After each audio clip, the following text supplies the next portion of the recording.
Rozlé, řekni něco. Rozlé, rozekám. Smrdíte, koho vítám, se tak vypadáte.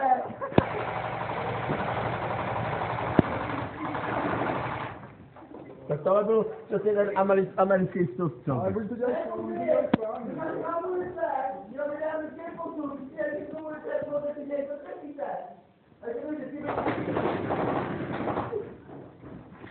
To se děje věcí, ty vole, Nikita je tady, o to máme vyhraný.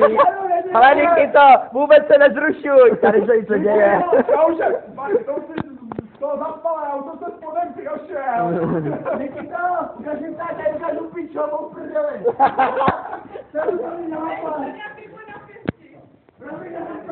Já nevím, ale mám takový pocit, že za chvíli bude.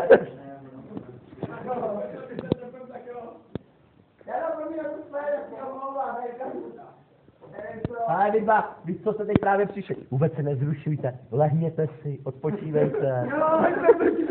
Vemte si příklad z Krody, ten se krát otočil na bok.